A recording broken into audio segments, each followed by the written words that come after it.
Selleks, et olla edukas, sa pead ärkama kell 5 ja sul peab olema kindel hommikurutiin. See on täielik bullshit. Kas ma arvan, et see väga paljudele oleks kasulik? Siis vastus on jah. Minu puhul näiteks õhtul peale 6 minu aju enam ei tööta. Ehk siis need viimased tunnid õhtul on minu jaoks suhteliselt raisatud aeg. Ma väga midagi ei tee, vaid lihtsalt jalutan, puhkan, valmistan toitu ette ja siis proovingi kell 8-9 magama minna.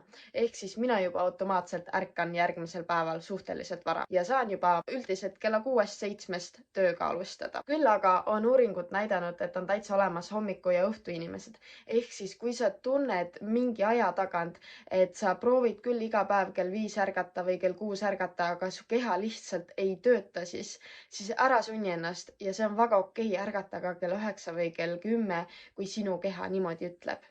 Küll aga katseta, proovi, äkki kell 5 ärkamine on hoopis kasulik sinu jaoks. Ja seda tuleks siis teha üle pikema aja, et sa saaksid päriselt aru, kas see toimub sinu puhul või siis mitte.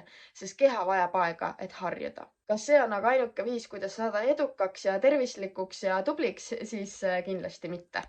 Minu silmis on lihtsalt oluline, et sul oleks kindel aeg, millal sa ärkad. Kas ta on nüüd hommikul kell 5 või siis päeval kell 10, siis tegelikult vahet ei ole. Saada see reels ühele sõbrannale, kes pidevalt magab kella 10-11 ja anna talle märku, et ka see on väga okei.